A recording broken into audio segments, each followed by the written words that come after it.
Have you ever wondered about the truth behind JFK's assassination? The world stopped on that fateful day in November 1963, when our charismatic and beloved president, John F. Kennedy, was mercilessly taken away from us. Since then, a myriad of theories have emerged, some intriguing, some outlandish, but all aimed at uncovering the truth. Was it a lone gunman, or was there a more sinister plot at play? Could it have been an inside job, a conspiracy orchestrated by the very government JFK was leading? As we unravel these questions, we'll journey into the heart of the enigma, stirring the pot of the unknown. Today, we delve into the intriguing world of conspiracy theories surrounding JFK's assassination. John F. Kennedy, a charismatic figure who captured the hearts of many. Let's take a moment to delve into the life of this remarkable man. Born in 1917, John Fitzgerald Kennedy, or JFK as he is popularly known, was a beacon of hope and inspiration to many. He was the second of 9 children born to Joseph P. Kennedy and Rose Fitzgerald Kennedy, a family deeply rooted in public service. Growing up in a family with a strong political background, Kennedy was destined for greatness. After serving in the Navy during World War II and being recognized as a war hero, he had his sights set on a political career. In 1946, he was elected to the U.S. House of Representatives, and by 1952, he had secured a seat in the U.S. Senate. But JFK's journey didn't stop there. In 1960, he made history by becoming the youngest elected president of the United States at the age of 43. His presidency was marked by numerous memorable moments, such as the establishment of the Peace Corps, navigating the treacherous waters of the Cuban Missile Crisis, and his famous call to action in his inaugural address: "Ask not what your country can do for you. Ask what you can do for your country." Kennedy was a leader who believed in the power of words and the potential of the American people. He was a symbol of progress, a man who sought to move the nation forward with his vision of a new frontier. He was not just a president, but a cultural icon, a man whose charm and eloquence transcended politics. However, his reign was cut short by a shocking event that shook the world. November 22nd, 1963, a day that remains etched in global memory. On this fateful day, the sun rose on Dallas, Texas, just like any other. President John F. Kennedy, the charismatic leader of the free world, was in town, bringing with him a sense of excitement and anticipation. The morning was filled with the usual bustle of a presidential visit. Kennedy, along with his wife Jacqueline, started their day with a breakfast at the Fort Worth Chamber of Commerce before flying to Love Field in Dallas. The weather was initially inclement, but as Air Force One touched down on Texas soil, the rain miraculously cleared. The presidential motorcade then embarked on a journey through downtown Dallas. The Kennedys, seated in an open-top limousine, were greeted by throngs of enthusiastic onlookers, their applause and cheers filling the air. Governor John Connally and his wife Nellie joined them in the limousine, adding to the atmosphere of camaraderie and celebration.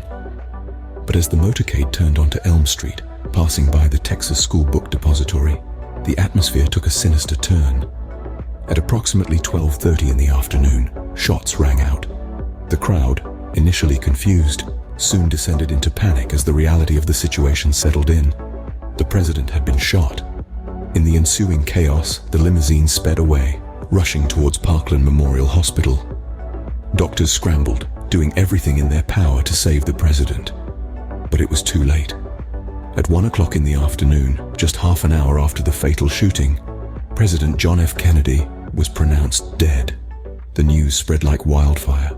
A nation was plunged into mourning, the world stunned by the shocking events of the day. A charismatic leader, a beacon of hope, had been extinguished in the blink of an eye. And just like that, the world lost a leader. The official version of events tells us that Lee Harvey Oswald acted alone. A former U.S. Marine and self-proclaimed Marxist, Oswald was said to have fired 3 shots from the 6th floor of the Texas School Book Depository in Dallas.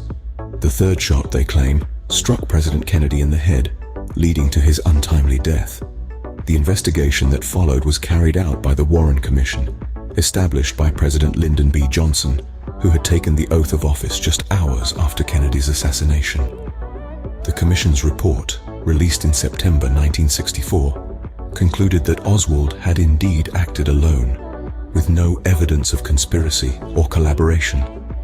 Oswald himself, however, was never able to stand trial. Just 2 days after his arrest, Oswald was shot and killed in the basement of the Dallas Police Department by Jack Ruby, a local nightclub owner. Ruby's motives were ascribed to his deep distress over Kennedy's death and his desire to spare the late president's family the ordeal of a trial. But, as it often happens with such high-profile cases, many questioned this official story. The air of mystery surrounding JFK's assassination gave birth to numerous conspiracy theories. The enigma of Kennedy's death has, over the decades, become the proverbial breeding ground for a myriad of speculations, conjectures, and outright tales of intrigue. Let's delve into some of these theories. The most prominent, perhaps, is the idea of a government cover-up. This theory suggests that the highest echelons of power orchestrated Kennedy's assassination to further their own nefarious agendas. It's a chilling thought, isn't it, that those entrusted with the welfare of a nation could be behind such a heinous act. This theory often points to Vice President Lyndon B. Johnson as a key conspirator. The argument is that Johnson, along with others who stood to profit from the Vietnam War, orchestrated Kennedy's demise. It's a hypothesis that film director Oliver Stone seems to favor in his documentary, JFK Revisited, Through the Looking Glass. But it's important to remember, this is just a theory, and one that has been vehemently disputed by many historians. Then we have the QAnon conspiracy theory, a more recent entrant into the JFK assassination narrative. This right-wing conspiracy theory alleges that John F. Kennedy Jr., who tragically died in a plane crash in 1999, is actually alive and secretly battling a deep state cabal of human traffickers.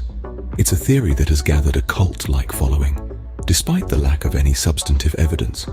And we mustn't forget the countless other theories out there, each with its own unique twist on the circumstances surrounding JFK's assassination. From the involvement of the mafia to the CIA to shadowy international figures, the list seems endless and at times borders on the fantastical. The question remains, how much truth lies in these theories? The JFK assassination continues to be a topic of great debate and speculation. As we've explored throughout this video, the numerous theories that have emerged over the years are as varied as they are intriguing. We've re-examined the man himself, John F. Kennedy, his presidency, and the profound impact he had on the nation. His charisma, his vision, and his untimely death left an indelible mark on the American psyche, setting the stage for the birth and persistence of numerous conspiracy theories. We've revisited the fateful day of November 22, 1963, in Dallas, Texas. The chilling moment when the 35th President of the United States was struck down in his prime, and the shockwaves it sent across the globe. The official version of events presented by the Warren Commission, positing Lee Harvey Oswald as the lone gunman, has been scrutinized, questioned, and outright rejected by many. We've delved into the conspiracy theories that have taken root in the public imagination. Claims of a second shooter and theories implicating everyone from the CIA to the mafia have added layers of intrigue and uncertainty to the narrative of JFK's assassination. The more recent QAnon theory, suggesting that JFK Jr. is still alive and part of a grand plan, shows how these theories can evolve and persist over time. And yet, despite the multitude of theories and the ongoing fascination with JFK's assassination, the definitive truth remains elusive. The extensive documentation, the countless investigations, and the myriad interpretations of events have not led us to a universally accepted conclusion. But perhaps therein lies the enduring allure of JFK's assassination. It's a mystery that invites speculation, a historical event that continues to captivate and provoke thought. It's a part of our collective history that encourages us to question, to dig deeper, and to seek the truth, however elusive it may be. While we may never know the absolute truth, the mystery surrounding JFK's assassination continues to intrigue us all.